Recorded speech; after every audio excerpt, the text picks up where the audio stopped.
This is the part 3 of the video randomized trial for financial incentive program for smoke cessation.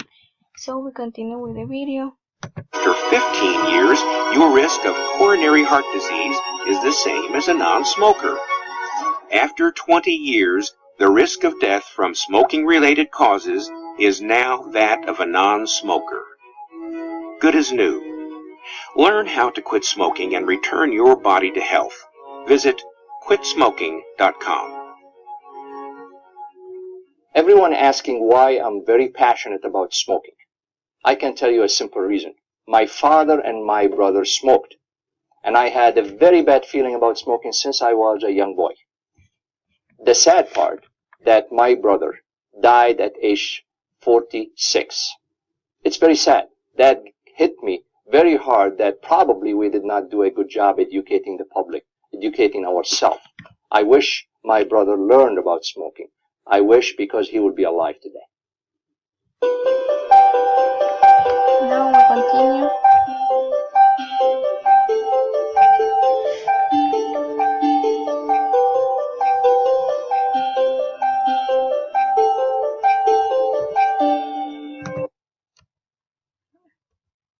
Cons. They could lose their money. Why is this? Because there is a motivation. There is a way in which you receive money if you stop smoking, but you lose the same amount of money if you don't get stop smoking. So we have another video.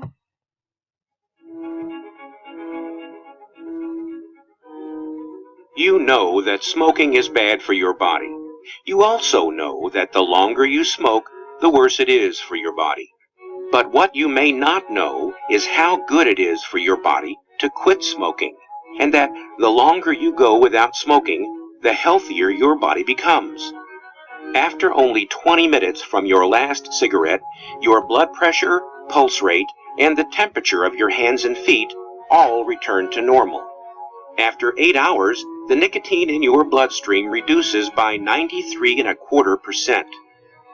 After 12 hours, your blood oxygen level increases to normal, while your carbon monoxide level drops to normal. After 24 hours, your quitting-related anxieties peak and will return to pre-quitting levels within 2 weeks. After 48 hours, damaged nerve endings are regrowing, and your sense of smell and taste are returning to normal. At this time, your quitting-related anger and irritability peak. After 72 hours, you are 100% nicotine-free. Your withdrawal symptoms already peaked, the bronchial tubes in your lungs are relaxing, and you're now breathing easier. After 5 to 8 days, you're having an average of 3 cue-induced cravings each day, and no craving lasts longer than 3 minutes. After 10 days, you have less than 2 cravings a day, each less than 3 minutes. After 2 weeks, the blood circulation in your gums and teeth are similar to a non-smoker. After 2 to 4 weeks, your quitting-related anger, anxiety, impatience, insomnia, restlessness, and depression are gone. After 2 weeks to 3 months, your risk of heart attack is dropping and your lung function is improving. After 3 weeks to 3 months, your circulation is improved, your chronic cough disappeared, and you are walking easier. After 9 months, your sinus congestion, fatigue, and shortness of breath are decreased. The cilia in your lungs, which keep your lungs clean, are regrown, and you have increased energy. After 1 year, your excess risk of coronary heart disease, heart attack, and stroke are now half the excess risk of a smoker. After 5 to 15 years, your risk of having a stroke is the same as a non-smoker. After 10 years, your risk of lung cancer is 30 to 50% of a smoker's risk. Your risk of death from lung cancer is reduced by half, and your risk of pancreatic cancer is the same as a non-smoker. Your risk of mouth, throat, and esophagus cancer is also reduced. After 13 years, your risk of tooth loss is the same as a non-smoker. After 15 years, your risk of coronary heart disease is the same as a non-smoker. After 20 years, the risk of death from smoking-related causes is now that of a non-smoker. Good as new. Learn how to quit smoking and return your body to health. Visit quitsmoking.com. So we continue. Application in medicine: avoid respiratory diseases, decrease death rate, and decrease cancer rate. We have another video. Good afternoon, Ms. Fisher. I would like to personally thank you for taking time out of your busy schedule to talk to us regarding smoking cessation. We're basically going to go through a few questions that will help both of us get a better understanding about your current smoking status. And I'm going to just take some notes here as we continue to talk, okay? First of all, how long have you been smoking, and at what age did you begin smoking? I think I was 17, I'm 37 now, so about 20 years. 20 years, okay. Okay, and in those 20 years, did you ever try to quit? Yeah, I tried once when I was pregnant, but it just didn't work. Okay. I don't even know why I'm here. It's not worth even the time, to be honest. Okay, well that's fine. I mean, well, you definitely deserve some applause for your willingness to quit. I mean, as you know, smoking is a very difficult habit to quit, especially for a time of period like 20 years. So, what were your reasons behind wanting to quit in those previous attempts? Really, it was only one main time, and it was right when I got pregnant. The doctor kept nagging me. My mom kept nagging me, and they just kept saying how bad it was for my baby. And finally, I just got tired of fighting the battle, and I quit. Okay then. And then, what did your physician tell you about more of the specific dangers in continuing to smoke? He really didn't say anything, just said it was bad. He just said it was bad. Okay. So if I understand you correctly, Ms. Fisher, you're saying that you have been smoking for 20 years with several attempts to quit in the past, but ultimately no long-term success. Okay. Both your mother and other family members, along with your physician, have told you several times that you need to quit, but neither of those individuals ever went into the overall specifics about the actual dangers of wanting to quit smoking. Does that sound about right? Yeah, pretty much. Okay. So let's kind of take it one step forward. In those attempts to quit in the past, what was it that made you start back smoking again? Well, I needed it to get through the day. It calms my nerves. I crave it. I don't know if you have kids, but they're stressful. And I just can't make it without one. Okay then. Well, that's quite all right, Ms. Fisher. I mean, we have a multitude of patients that mention those particular reasons specifically right there also. As you know, but I would say that we've had also great successes working with those patients and ultimately getting them to quit smoking. So there isn't any lost hope with that. So let's move into talking about your reasons for wanting to quit. Should you decide to do so, what would be those reasons for wanting to quit if you decided to do so?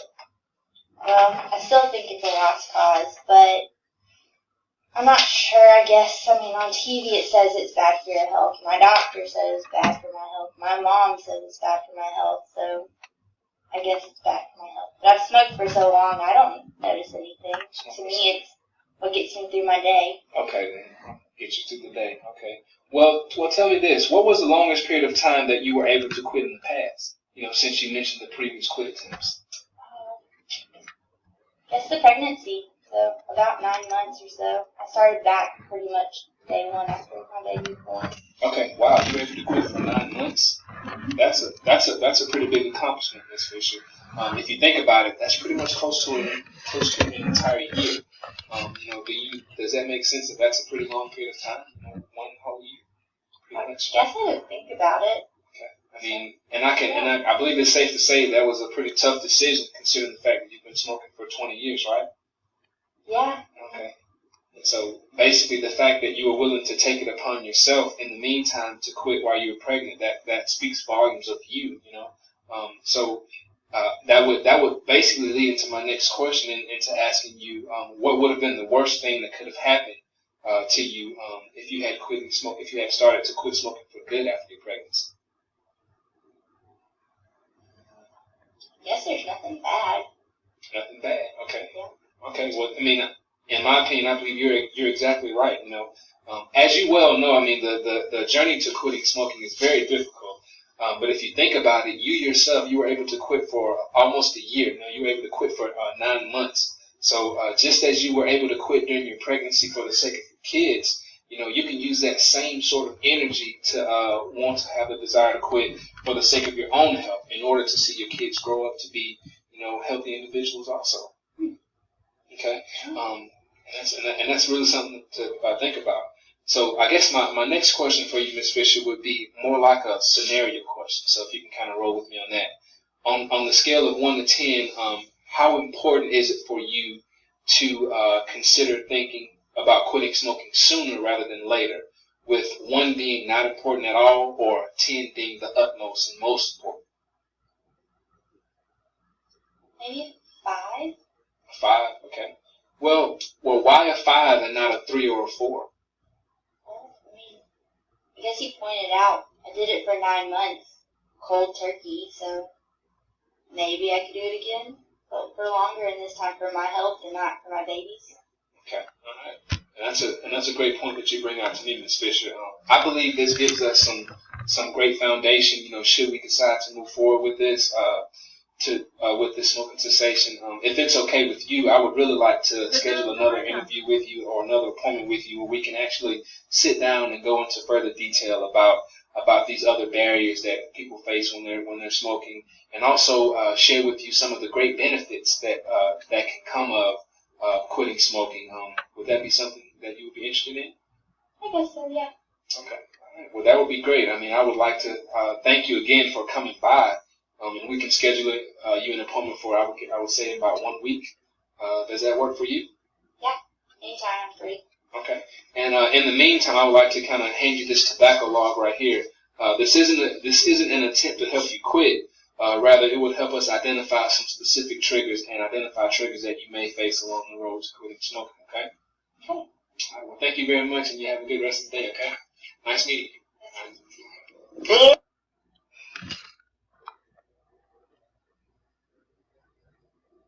Now we continue.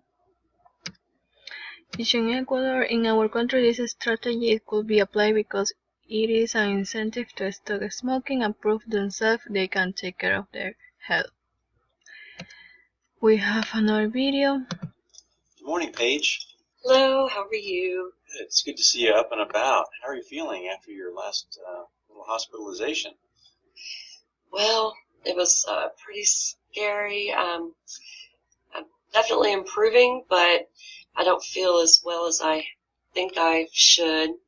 The cough is a lot better, but my breathing is still not what I think it should be right now. So you're still struggling to breathe some. I guess you could call it struggling. When I walk to the mailbox or up the stairs, I get out of breath easily. Exercise tends to make the breathing worse. It does seem so, yes. So you're better, but not quite where you want to be. Yeah, I'm definitely not where I think I should be. I feel like I should be better by now. Usually after a cough or bronchitis, I'm able to breathe easily, and it's not like that this time. So you usually bounce back pretty quickly, but this time it's taking longer, and that's a real concern to you. It was when I was with you in the hospital. You gave me a little oxygen in the beginning, and I just never thought I would be a person that would have to have oxygen. That was scary too. So the oxygen piece is something that's scary. It almost feels like you were really, really sick when you needed oxygen. It does. I never picture myself needing I guess I'm scared of needing an oxygen tank and carrying it around with me and having the tubes in my nose.